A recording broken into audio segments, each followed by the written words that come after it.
is the title as far as like what are you mayor potentially elect or? Yeah, mayor elect. Since I won the first Yeah, that's election. right. You are mayor Yeah, elect. mayor elect. Okay. Until March 3rd, if Jerry beats me, that'll be a different case then. But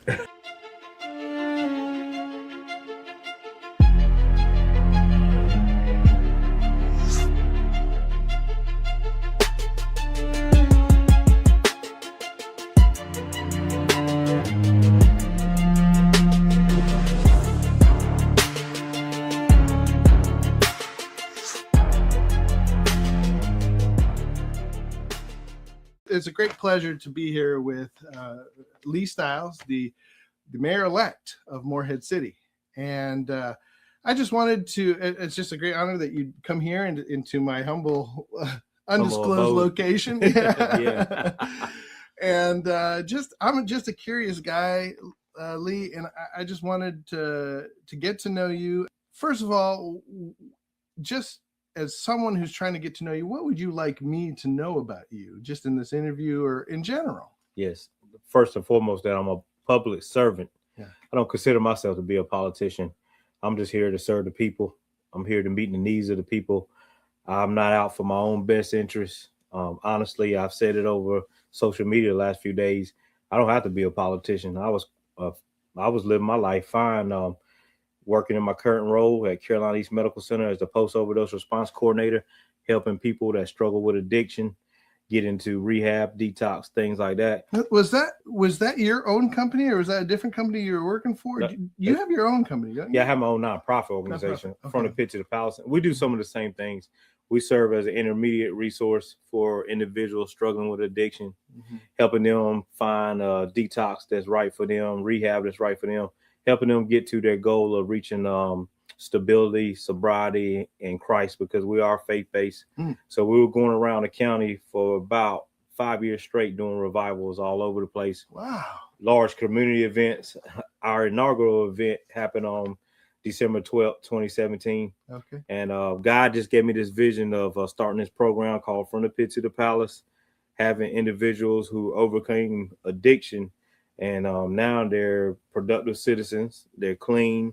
They have good jobs. Praise God, that's awesome. Oh, yeah. God has completely restored their lives. God told me to give them a platform where they can get out and give their testimonials and talk about the things that God has done in their lives with them overcoming addiction. And we had about 7 or 8 people speak at the first event. We had praise and worship. We invited Sheriff Asa Buck, who's now running for U.S. Congress. Yeah. Had Sheriff Buck speak. Is that someone you endorse, or do you not endorse anybody? Who are some of the people that you're sort of getting behind that are running this spring? Well, for the Republican primary in U.S. Congress in our district, District 1, which was, they changed the districts, and Sheriff Buck is a candidate, and I fully support him. Okay. Because Sheriff Buck, I know him as a man. I know him as a person. He's a person of integrity. He's going to go in and work hard for the citizens. And he has a grassroots campaign right now. He did the same thing in 2006 when he ran for sheriff. He knocked on doors. Okay. And honestly, I kind of took my campaign, the blueprint of my campaign. I kind of took a page out of his book. It's probably a good idea. He's a successful guy. He's a smart guy. Yeah. Yeah, he is. Well, so you're talking a little bit about your work with addictions. Do you have, is that what your education is? Is that what your training is counseling, or? Oh, human services technologies. Okay. Yeah. So I have my associate's degree from Carter Community College in human services technology. Okay. I transferred to Gardner-Webb University, Boiling Springs, but the curriculum that I took, it was all virtual. So I never went there physically to a class, but I got my 4-year degree in human services technology. Was the first ever recipient of the Senior Leadership Award. What's that? So the Senior Leadership Award in Human Services Technology at Gardner-Webb, they created that award to honor a person or a student who not only has good grades, you got to have at least, I think, a 3.5 GPA, but also they honor you because of the community work and your civic endeavors that you do out in the community. Okay. And they learn about my nonprofit. They heard about the work we were doing in Carter, Craven County, and they decided that, you know what, Lee would be honored to allow him to be the first Well, ever congratulations, recipient. man. That's good. Yeah. Well, so what? I guess I've heard what I've heard, and I've been asking around. So I know some people that are sort of that have a little experience with the Morehead City politics and Carter politics, and they're saying, Jerry's been there a long time. He over 20 years now, and he has some things that are entrenched. He has maybe some things that people want to start over a little bit, but for you, they're saying, we don't know if he has experience. We don't know if he's going to be able to handle the job. He's young, and so my question to you is, what is your answer to that? That's my question. How would you? Do you think you're experienced enough and ready for the job? Yes, because I have the life experience. Okay. And when you have life experience, you know how to navigate certain situations. And the main thing about being mayor is a lot of people talk about it all the time. They ask me, why do you want to become mayor? Because as a city council member, you have a vote. Yeah. So in your vote, you have power. Yeah. And I tell them that, yes, of course, the mayor doesn't have a vote unless you're breaking the tie. But one of the greatest gifts that God has given me is bringing people together. And as mayor, being that leader, being that figurehead, not only are you going to bring the city council together, not only are you supposed to bring staff together and everybody work as a team, but you go out and you have these community partnerships with mayors from different municipalities, like Beaufort. I'm already friends with Mayor Sharon Harker. Newport, I'm already friends with Mayor Dennis Barber. Okay. And then you got Mayor Danny Navy over there in Atlanta Beach. I only met him one time. We had a great conversation. But what I want to do, I want to meet with these mayors across the county. We have 11 municipalities. I want to meet with these mayors on a regular basis. I want to hear about what they're doing. So the mayors are not meeting right now on a regular basis. Yeah, they do. They have a mayor's meeting. I think it's once a month or once every quarter. But do you want to have more frequent meetings? Frequent is that what you're meetings. Talking about? Yeah, I want to hear what Atlanta Beach is doing. What are you guys doing to improve the quality of life for your citizens, or how can we partner in some things? Yeah, I want to hear what Beaufort is doing. They're doing some pretty good things. Newport as well, and how we can come together. And also, one of the most important partnerships that we need to strengthen in Morehead City is our partnership with the county government, working with the county commissioners and say, hey, let's work with you guys, whether it be let's discuss Swenson Park and how we can partner with Swenson Park. What does that mean? What's going on in Swenson Park? How would you work with them with Swenson Park? So we have a council member Taylor, and I wholeheartedly agree with him in this regard. He says that we need more parks and recreation in the western part of the city. So Swenson Park is, a lot of people think that is a Morehead City park. Technically, it's not. It's a county park. It's owned by the county government. It's not owned by the city government. County government owns it. Okay. So we have a little. I didn't know that. Yeah. We have Little League out there, Little League baseball teams. Mr. Chuck Linder, he facilitates the Morehead City Little League. He's done a great job for decades. Yeah. So he facilitates a lot of the games out there. You got men's, adult softball that goes on out there. Yeah. There's a lot of different activities that go on out there. But I feel like the city government can get involved, and we can come in and partner with the county. But if the county can gift that property to us, we want to come in and we want to take it to a whole nother level. But even if we don't acquire the property as a whole, at least come in and let's do some partnerships. Because you look at Rotary Park. Rotary Park looks real nice. Just the visibility part of it is real nice. And we have the Seashore Soccer League out there. The Morehead City Marlins play at the Big Rock Stadium out there. Rotary Park is really nice. And when I go to Swenson Park, I'm looking at how when I used to play in an adult softball league out there, and I'm driving on the road, and I'm just like, man, these roads need to be paved. Okay. Man, we need to try to make sure that we've got some adequate parking. And things like that. How would that help Morehead City? It would help Morehead City because it was a couple people that came to me. I had recently got elected within 4 or 5 months. A couple of people came to me and say, hey, we want to bring the youth softball league back to Morehead City. Okay. At that time, youth softball in Morehead City was non-existent. Okay. Parents would have to take their kids to Down East. They have a phenomenal softball league in Down East or Newport. So these group of parents say, hey, we want to have our own softball league like we used to in Morehead City, but we need a dedicated field. Another place for people to, a community to get together, have something to do, the kids to do. Yes. Yeah, that's often something I hear in Morehead. There's nothing for the kids to do, that sort of thing. That's a big part of my platform. When I was campaigning in 2023, Judah, I knocked on a lot of doors, and a lot of parents were telling me we need more youth activities. And I talked about this at our mayoral candidate forum that we had in September 2025. Is one of the reasons why we got a big drug problem in Carter County is because you're not giving the youth enough positive things to get involved in. Where you don't give them enough positive outlets where they can channel that youthful energy, because we all used to be young at one time.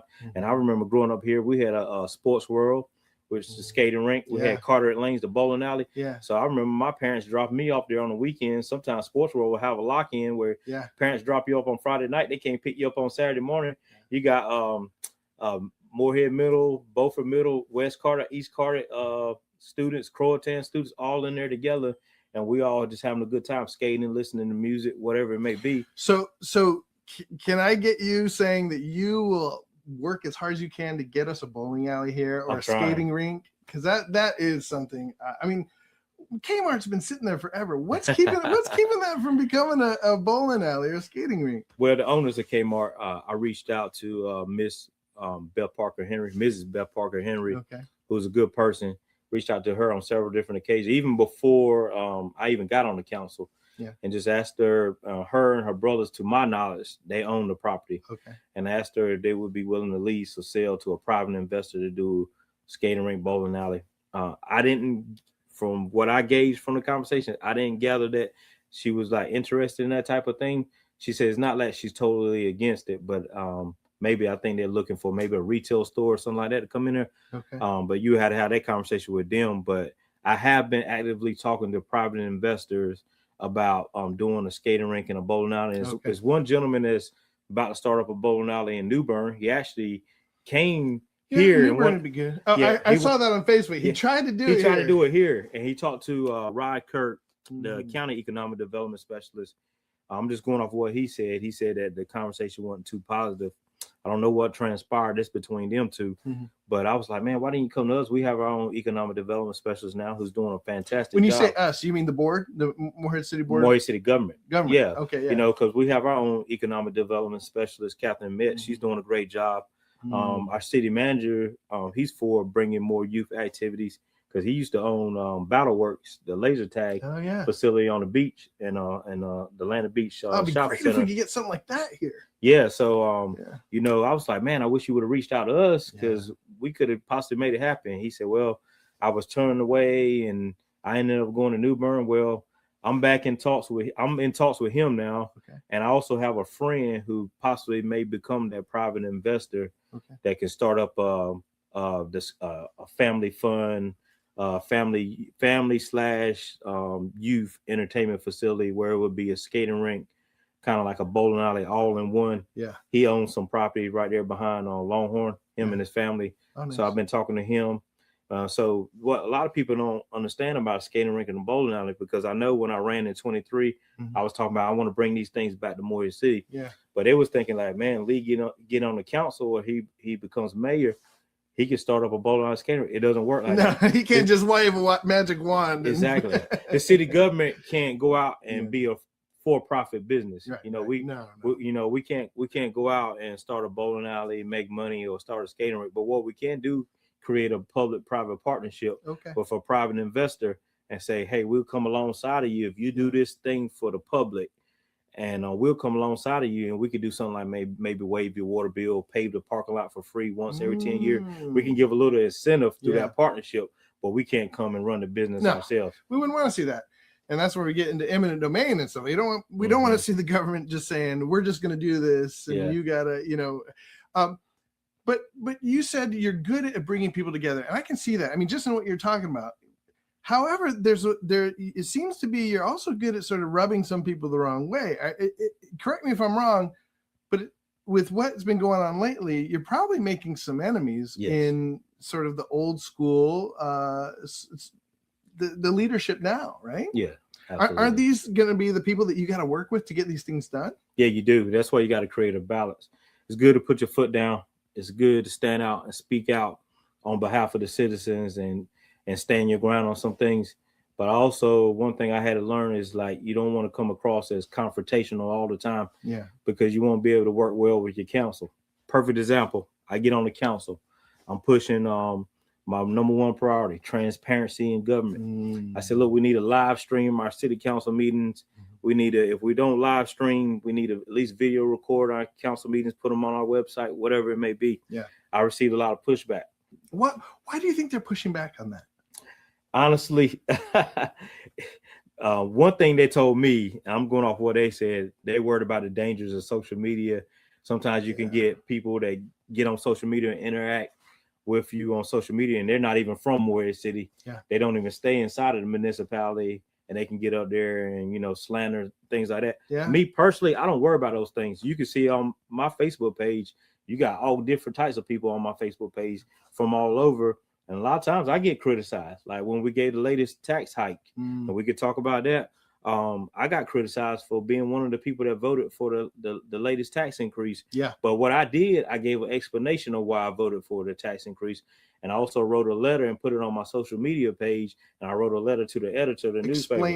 Explaining. Well, I interrupted you. You said, so one of the examples of working with sort of the old school guys is, so you were pushing this live stream, pushing transparency. So what happened? So I was pushing transparency. I received pushback. I'm going to be completely honest. Mayor Jones wasn't really for it. A couple council members weren't really for it. It was documented in the newspaper by the Macy O'Donnell, writer of the News Times. He came to our budget session meetings in 2024. Yeah. And me and the council member Harvey Walker had some back and forth. He said that we don't have a transparency problem in Warrior City. That's his opinion. So you just kind of shut it down. Yeah, I said that we do. And what they did, the city manager told me that it cost $20,000 to do video recording of the meetings, and that we couldn't afford to put it in the budget at that time. I personally don't think it cost $20,000 to record a meeting. I know it doesn't, but it was kind of a way, this is how we're going to shut Lee down. Yeah. So prayerfully, because I'm a person that's going to continue to fight for the citizens. Okay. It's not that I want to be video recorded because I'm new on the council. Hey, I might say some things that's wrong. I don't want to be on video or on live stream making a mistake. But you have a passion for transparency. And I like that. I have a passion for transparency. Kept fighting. Bill Taylor supported me on getting the meetings video recorded the first year. Yeah. But it died because it was a 3-2 vote. So you got to have that third vote, 3 votes run the city. That's the majority. So second year, Bill Taylor still supported me, but then Richard Abel came along. Councilmember Abel came along. He supported the video recording of the meetings, and we were able to get it passed. Okay. So now we're video recording our city council meetings. Great. And we're putting them on our website 24 hours after the meeting is over.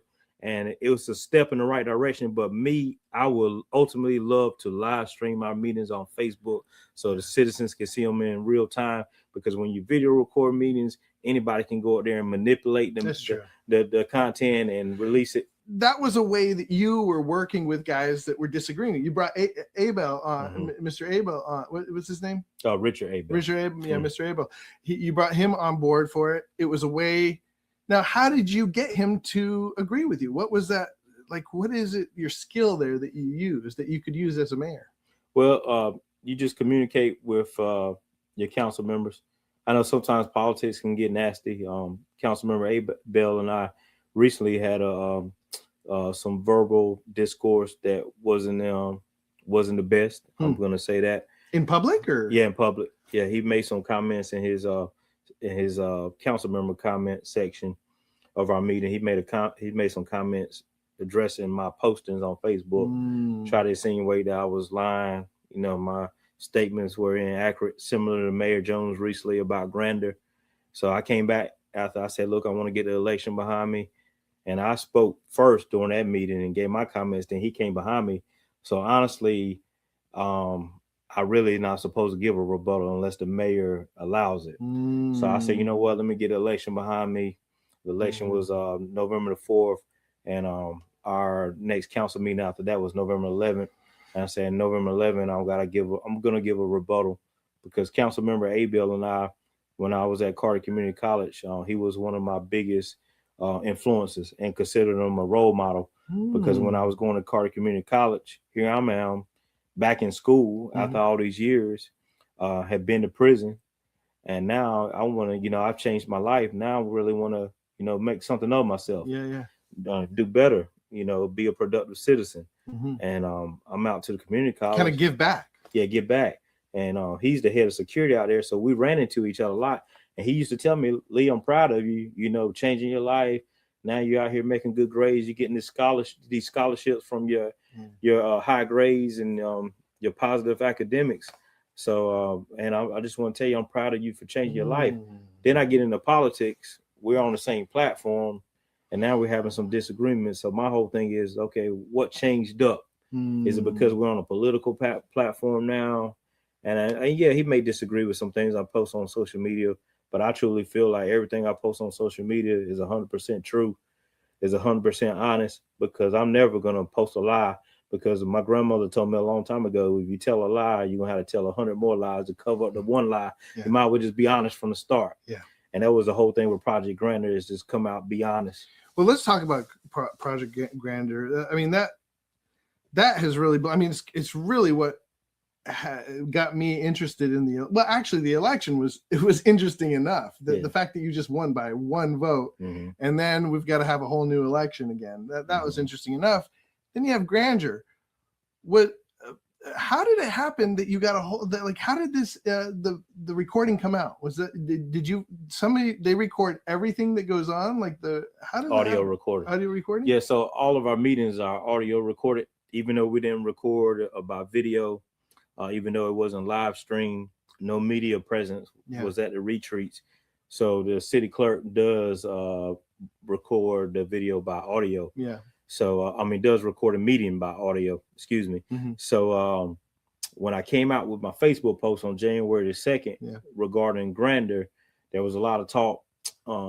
Mayor Jones gave a rebuttal, and he made a post the next morning, and he insinuated I was lying, saying that I made inaccurate statements.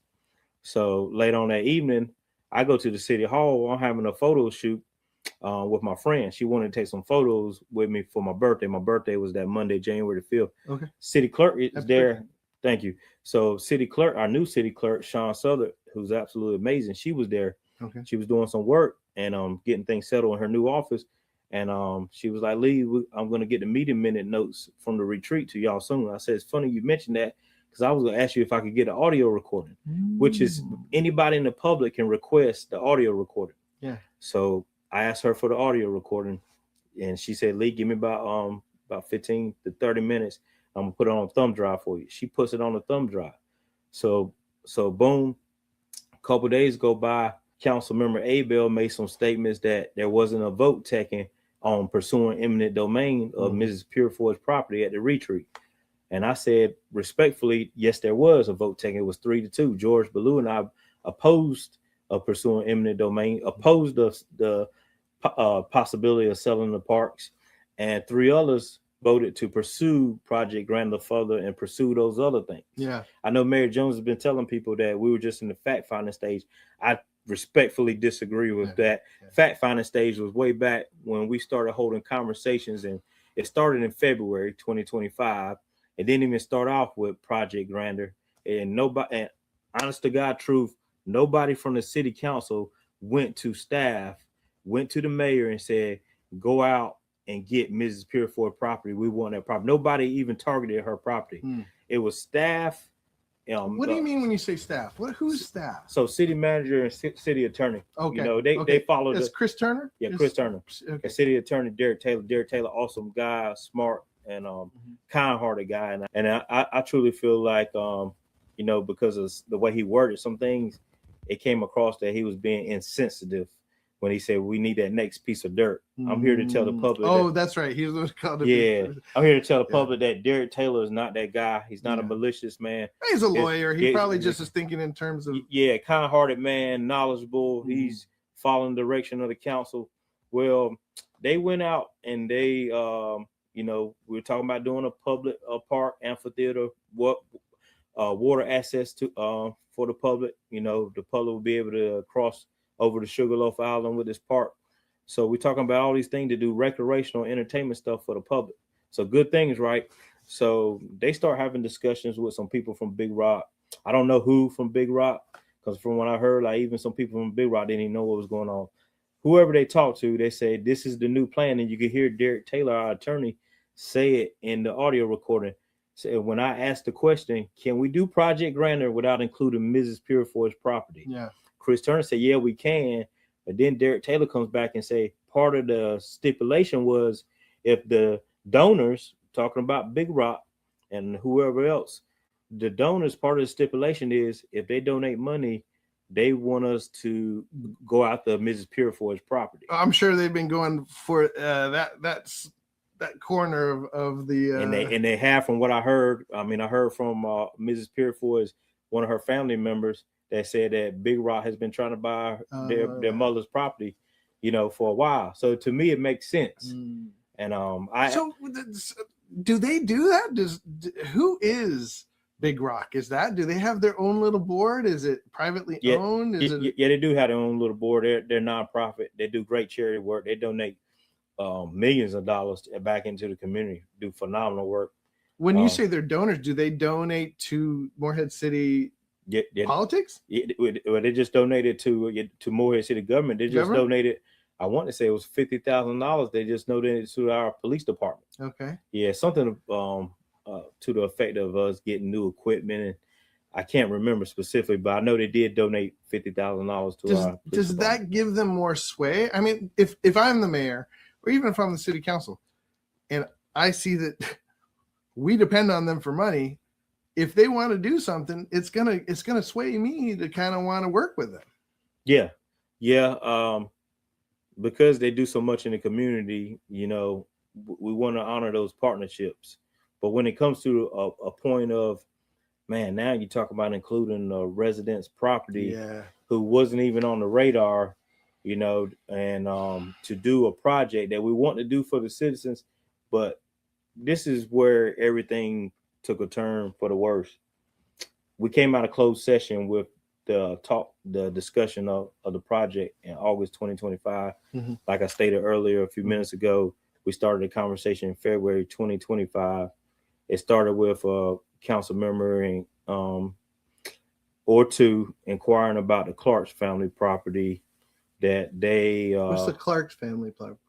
Clark family is a family out of Greenville that brought some property from the Wallace family. Okay. Right there, their property is adjacent to where the library is, the old municipal building. Oh yeah. It started off with, the couple council members had great intentions, saying that, hey, we were supposed to have first rights of refusal to that property. We feel like the Wallace family was supposed to come to us first, yada yada. And we've been hearing from citizens that a lot of development is going up on the waterfront, and we want to take some property and protect it to do something for the public, whether it's a park, whatever it may be. Yeah. So I can honestly say that, council's heart in that regard was in the right place. And when you say council, do you mean like Abel and the full council comes Blue together. And who Walker, Taylor, myself. We come together and we have discussions. And Derek Taylor flat out said, let's go to the Clark family with a handshake and see if they'll lease or sell us their property. Sure enough, Clark family said, hey, we love this vision. From what we were told, that they love the vision. They think it would be good. It was supposed to be called the Clark Family Center, and they was going to lease us a property. This is the center, the Project Grandeur Center. Yeah. Okay. So that would have been good. Clark family's on board, wants to lease us a property. You don't have to worry about redfish. You don't have to worry about redfish. It was further discussions after that when Big Rock was brought into the fold, where everything started to go south. It took a different turn, and now redfish property is included. And the council got together around August 2025 when we got out of closed session and say, hey, we're for sending Mrs. Linda Purefoy a letter, see if she will lease or sell. And I even said, and everything is recorded in the meeting minute notes verbatim what individuals say. Only thing I say, if you have any questions, request through public records, request the meeting minute notes, request the audio. Honestly, in these discussions, Judah, I didn't even really speak that much, because I got council members on the board. Me, I'm the young guy, and we talk about these big projects and stuff. I'm sitting back listening, so I'm not taking myself away from any type of thing. All I'm saying is I'm sitting back listening a lot. But council did agree to send a letter. And I say, look, I'm for sending Mrs. Purefoy a letter, explaining to her what Grantor is about. And but I saw a text earlier that said somebody had reached out to her way back. Yeah, and that completely went over my head. I don't even remember that being said in the meeting. It may have been, but council member Abel reached out via Facebook Messenger. When was that? To June. Yeah, and asked the daughter of Mrs. Purefoy if her mother would sell the property, which she replied no.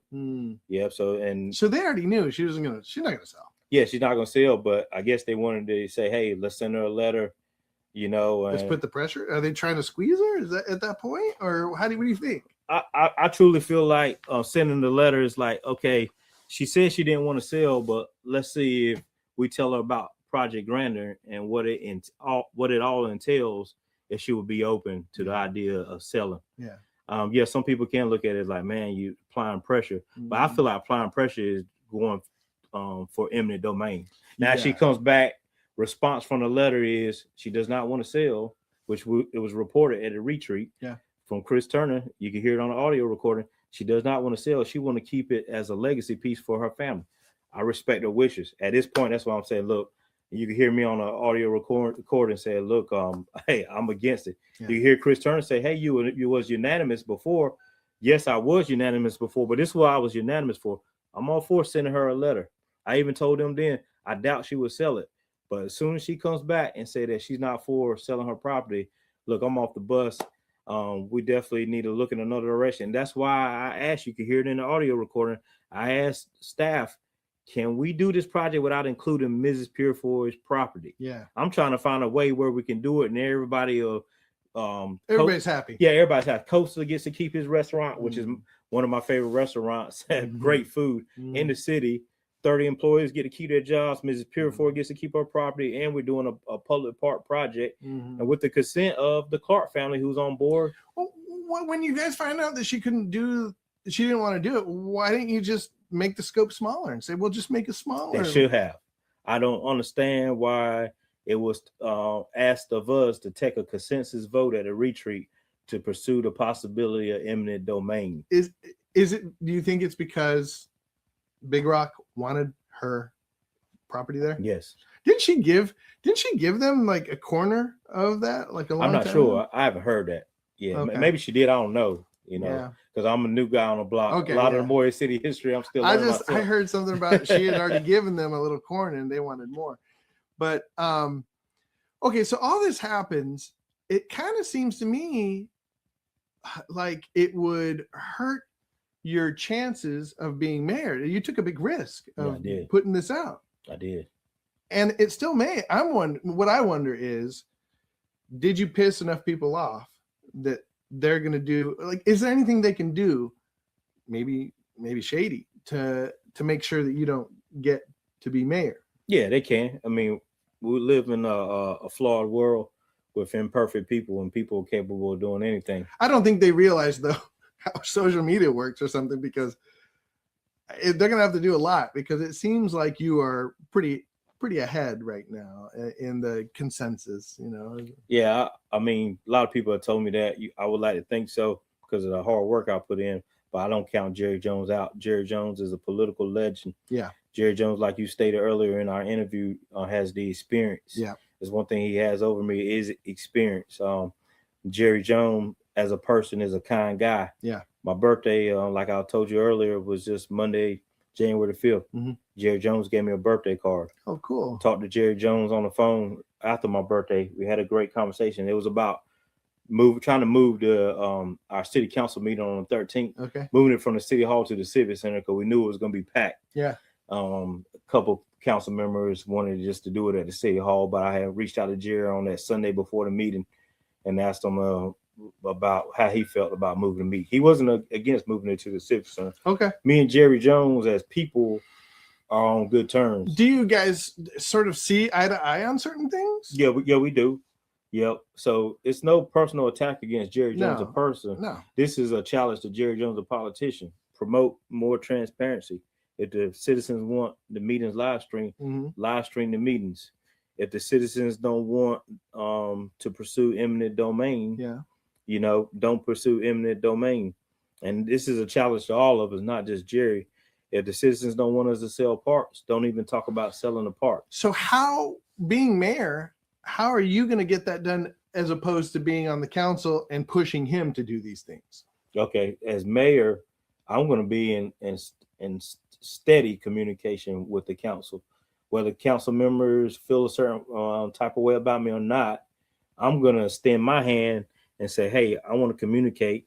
Let's talk about this project, whether it be Spooner's Code development, this development going up on Bryan Street, and how it's going to impact the quality of life for the Mitchell Village. That's a hot one, right? That's a hot one. I'm the only city council to vote against that for reasons of traffic concerns and all that stuff. And I know it's going to be a lot of boat slips. That developer is a great guy. Zach Everhart, great guy. Zach, I really believe that he has a beautiful development. A vision. Yeah, great vision, sidewalks, retention ponds. He has all the and ultimately, I'm for entrepreneurship. So I want trying to make money. But by the same token, I'm glad you're fighting for. Somehow we need to keep it as low scale as we can, because it is going to be a traffic nightmare over there. Oh yeah, I use that road every day. Oh yeah, brother. So when I'm making these decisions, man, I'm thinking about people like you. I appreciate that. I'm hearing from the developer, hearing his side. So during last year, before we took the vote to pass the vote on rezoning it from R20 to planned development, I listened to a lot of citizens on Webb Court, a lot of citizens out here in Mitchell Village. Spooner's Creek is not in our city limits. They're ETJ residents, but I still listen to them too because our decisions impact them. Yeah. And what I heard the most is, Lee, this development is really going to impact our quality of life in a negative way. Yeah. 63 boat slips, 82 townhomes, which were just reduced to 71. So Zach, the developer, is trying to reduce the density. Okay. But my whole thing was the traffic concerns. Man, 82 townhomes, well, now 71, still 140 to 160, 180 cars going up this one street. If they can't go up Bryan, they're going to cut through back here and everything's going to be congested. We need to have a clear plan of how we're going to mitigate the traffic. We need to be talking to DOT and see if we can get an intersection study. Even if they don't put an intersection there at a corner of 24 Bryan, at least have those conversations before we say yes to this development. As city council members, we have the power to modify sketch plans. Okay. And that's what. So as city council members, you guys can do that. Yeah, that's why it's a process. It goes to the planning board first. Planning board may or may not approve it. If they do approve it, it comes to the city council. There's a reason why once it checks all the criteria for the planning board that it comes to the city council is because so we could put our eyes on it and say, okay, we know the planning board has passed a vote on this and they checked all their boxes. Yeah. But what else do we need to examine here? And that's where we come in and say, you know what? I think 63 boat slips is a little bit too much. Ask the developer, can you reduce it about 30 some? But you say do you include yourself in that group even if you're mayor? Well, yeah, because the mayor has input, even though the mayor doesn't have He's a vote. In the meetings. Yeah, the mayor can come out and say, man, I'm telling you this development right here, think about our citizens in Mitchell Village. Think about them before you make this decision. The mayor can say that, even though you don't have it's a like vote. The power of the pulpit. Yeah. Okay. Yeah, you can actually influence or guide some of the decisions that the council members make. The council members may be set on, I'm passing this thing through. And then as the mayor, you can say, hold up, before we take this vote, let's have discussion. And let me say one thing, this development, if we rezone it could be detrimental to the quality of life for the citizens in Mitchell Village. So I want y'all to think about that before you make a decision. They may go forth and say, we're going to make the decision anyway, like they did with Captain Davis Park. That was before I got on the council. But as mayor, you step up and you give your viewpoint. Yeah. And you speak from the perspective of how you feel about the situation as mayor. And Jerry Jones did that during Captain Davis Park. Okay. He was totally against the paving on Captain Davis Park. He was. And he let his voice be known. But he lost. Yeah, he lost. And that's good and fine, but he stood up for the citizens that were there that say they didn't want the park paved. Yeah, but I don't think I asked is we need to do that. What would you have done differently if you were in Jerry Jones's spot? How would you have made sure? Because that was a huge deal, and that people are still. I mean, you saw at the council meeting people coming up, and you see on Facebook still talking about that. Can't believe they paved it. It felt like they railroad the people. Yeah. What would you have done differently than Jerry Jones in that case? Okay, one thing I did see Jerry do that I don't agree with, even though I didn't agree with the paving of the park. I feel like it wasn't a cost-effective thing to do. $200,000 for 38 spaces. That's putting a Band-Aid on a long-term problem. You know, that's a temporary thing, putting 38 spaces there. I feel like we need to look at it, you know, adding another big parking lot, if not a parking deck, if it's something affordable that we can do. But Jerry, from what other council members told me, the ones that were for paving the park, he kind of threw them under the bus and said there's conspiring behind closed doors, things like that. And if they really were, it was right for Jerry to say that. But if they wouldn't, if you didn't have proof, you know, it's kind of. He threw the people that were against paving it under the bus? That was for paving it. Oh, for paving it. Yeah, like the 3 that voted to pave it, from what I heard. And if they were conspiring behind closed doors, all good and fine. I applaud Jerry. But if you don't really got proof, you know, and you make that claim and say they're doing sneaky stuff, you're kind of throwing your council under the bus. And people can look at that with me with Grander. But one thing about me with Grander, I presented facts. I came with receipts. That's true. Made a Facebook post, told everybody the details of Grander. I was told, I mean, Jerry made a post, said I made inaccurate statements. I said, okay, I'm going to come with the receipts. Here's the audio recording. I was the first person to release a portion of the audio recording before the city manager told our public information officer to release it on the website. I was the first. When she gave me that thumb drive, I believe I released a portion of that on my social media post. Yeah. So I released the audio recording. My friend Jeff Brown, he said you wanted him to put it out there too. Yep, sure did. So I had it's public record. Yeah. I know Jeff is a guy that he wants the facts, he wants information, he wants to put it out there for the constituents to consume so they can dissect. Good thing. Yeah. So, you know, other people are like that too. So of course, I'm like, hey, here's this audio recording, you know, see if you can put it out there. And so he never got it because we never connected for him to get it. But it's not like it was a crime for me to give him that audio recording. It's public record.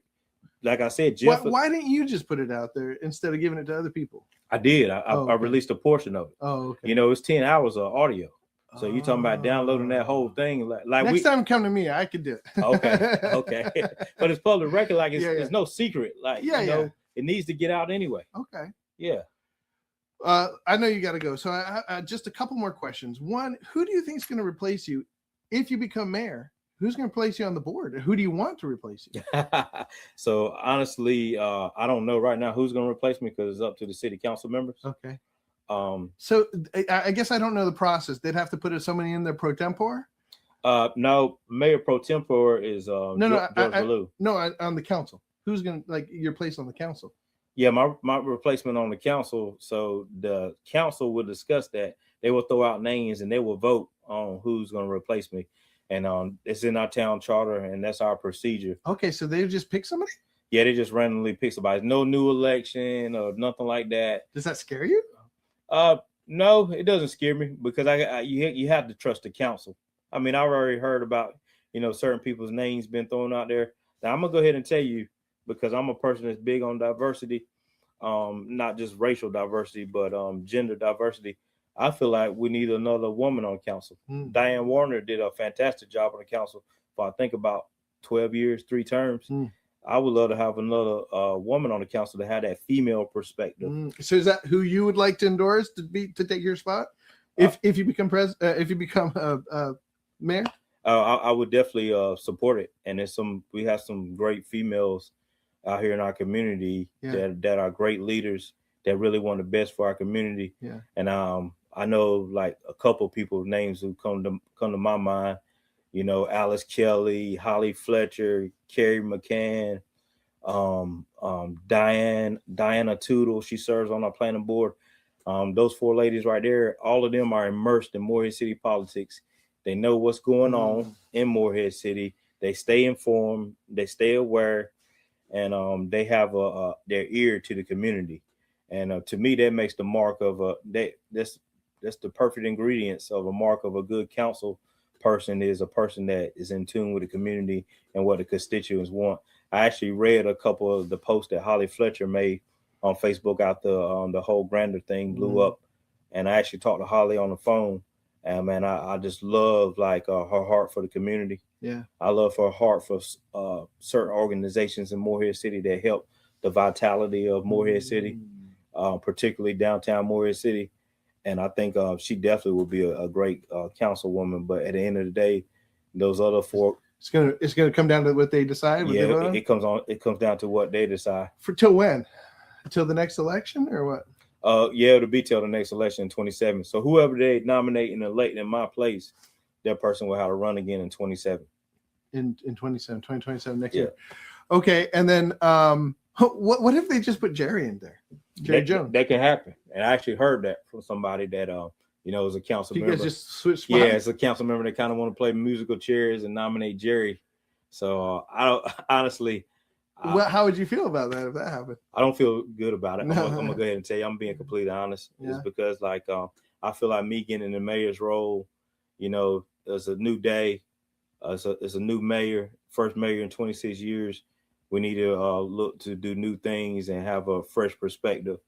And I think with Jerry getting on the council, we just be reversing roles and nothing new. Yep, and some of the ideas and some of the innovative thoughts that I have and other council members, then we may end up going backwards rather than forward. Nothing against Jerry, like I said, political legend, definitely has a legacy. But I just see right now, Morehead City, let's take Morehead City into let's get fresh. Let's get fresh, new path, new light. Yeah, be innovative, be creative. Do things for the youth. Bring back. Advocate to bring back skating rink, bowling alley. Yeah. Advocate that for industries to come into our municipality, provide good paying jobs. Well, the last thing, and I'll let you go. Taxes. You said I did hear you. I think it was in Jeff Brown's video on Facebook. You said I voted for the taxes and I'm proud of it. And I know you put something on Facebook. I may have read it, but can you go ahead and kind of remind me of what you said? What was the reason that you wanted to raise taxes? Okay, so 2024, I voted against a tax increase. That's neither here nor there. 2025, I did vote to raise taxes. So I actually just talked to some constituents on Taylor Lane about this over an hour ago when I was knocking on doors out there earlier. We have to create a balance when you're on the city council. And it's a tough decision to make when you're up there and you're listening to constituents who say, keep taxes low. We're living on fixed incomes. A tax increase will be detrimental to us, and I may be forced out of my property. But then again, you have citizens over here that say, I love quick response times for fire EMS. If I have a heart attack or a stroke, I want the EMS to come out as quickly as possible. In the event of any type of emergency, or if somebody's in danger of and they have somebody committing a crime against them, I want the police to come out as soon as possible. Our police chief had been denied new employees for several years before I got on the council. I'm listening to him give his spiel of how we're growing, and because we're growing, we need to add new police officers. I'm listening to our fire chief. Both chiefs are excellent chiefs. Courtney Wade, our fire chief, is telling us he needs more fire EMS employees, because when he's sending people out on the truck, he wants to make sure he's sending out enough people that can do the job. But with new development and like the new highway and everything, don't you think that there are other ways, more creative ways to raise money for the city other than raising it on the people that are here already? Oh yeah, you go out the grants, and our fire chief, I think he has presented grants, and we got a great grants manager, Kelly Jones, who applies for some great grants for us. So you go out the grant money, and you're right, it's more creative ways. One of the other things, I'm glad you said that, Judah. Yeah, okay. But one of the other things I advocated for was to expand our Parks and Rec facility. Okay. Like I said, knocked on doors, parents telling me we need more youth activities, Our flag football program has grown. Youth basketball program has grown. My old coach, Mr. Anthony, Coach Anthony, he used to be the one of the. Yeah, I remember Mr. Anthony. You remember Mr. Anthony? Yeah. Dark hair, white glasses. Yeah, I remember he was there for forever. So, yeah. Been advocating to expand our W.S. King building, our Parks and Rec facility. Okay. Was a leading voice for that. Able to get that in the budget. That's another reasons why taxes was raised. I will say, you were speaking about creative ways of coming up with paying for things rather than raising taxes. Emailed our city manager, finance director, grants manager, told them about they know about the Part F grants because they apply for it now for this conservation park for Spooner's Cove. But I said, hey, can Part F be applicable for the W.S. King Parks and Rec facility, where if we can just say get $1 million grant, that would alleviate some of the tax burden. Yeah. Just going after a grant for the W.S. King expansion. Because didn't you guys get a big grant for the Marlin Stadium or something like that? Yes. Shout out to Buddy Bangle. Buddy Bangle. How much did you guys get? $2 million. Buddy Bangle has a great relationship with Celeste Cairns, our North Carolina House rep. Celeste, friend of the show. Oh yeah, she's District 13. I'm friends with Celeste. Talk to her maybe once every 3 or 4 months, something like that. And Celeste actually told me that Buddy reached out and was like, what are they doing with that money, though? I mean, is anything happening? Yeah, we got plans. Okay. So Daniel Williams, our public service director, in our Parks and Rec committee meeting about several months ago, he went over the plans and the blueprint of what we're going to use the money for, how we're going to do certain upgrades to Big Rock Stadium and things like that. And we also got the community college coming in. They're going to be using the facility now. They got. I wish they had just focused on that instead of the grandeur thing. Like, I think the citizens would get behind renovations to the stadium. Renovations to CCC. Yeah. Pro Marlins. Yeah. Pro Carter Community College. Having them come in with their new baseball team. We just worked out a contract with them. What kind of things are these things that are going to help us as the Morehead City citizens? Of course, that's not me. I'm in Newport, but like my parents and stuff that live here. Oh yeah. Because when you talk about the Marlins have become family to Morehead City. They've been around since 2010. So you're talking about 16 years now. You think about what they're doing for our families. Providing entertainment. Kind of like you're saying, place to come together, entertainment for young people and old people. Yeah, absolutely. And Buddy, now being a Morehead City resident himself, having an owner that's immersed with the community himself, being a big community person, and really want to do what's best for the community. Buddy and I have actually talked. We talked before I even got elected, and he wanted to meet me. And we met at Mugshots over there by Dairy Queen in Morehead City. And we talked about, hey, man, Big Rock Stadium, we can start doing some concerts. And he actually brought the rapper Nelly to New Bern. Okay. He was the one that made that happen in New Bern. And he talked about that. I could bring Nelly to Morehead City. I mean, whether people are like you old enough to know Nelly? Like, how old are you? Oh, man, I'm 45. Okay. You're the same age I am. Yeah. I graduated from high school in 99. You don't have any white hair at all, man. I look like I'm 60. You mean you're the same age? Okay, yeah. Yeah, so man, I grew up on Nelly and everything. Wasn't that big of a fan of Nelly, but even if it's not Nelly, I know Morgan Wallen, he would be too expensive. Yeah. But I'm a big Morgan Wallen fan. Okay. So for all the country fans out there, I like Morgan Wallen. But just doing things like that to bring more entertainment, more fun things to Morehead City. So Morehead City can be a place that we all work. Yeah. We all live and play, but we all get along together. But doing things that help us really enjoy life and enjoy life in a safe and a peaceful way. I appreciate that. And I appreciate you coming on, Lee. Thank you so much for just being open to interview. You didn't know I could have been a crazy person. No, you're good, bro. Nah, man, I support your vision. Yeah. I love what you're doing. And I encourage you to, reach out to other local politicians. Yeah. They come up here because love to have. I asked Mr. Jones, Mayor Jones, to come on. He said he might be able to. Okay, so we'll awesome. See. And love to continue to have other people. Yeah. Well, thank you, sir. Hey, thank you, Judah. God bless you, and bless you too, I hope things go well. May the best man win. Yeah. Thank you, brother. All right, man.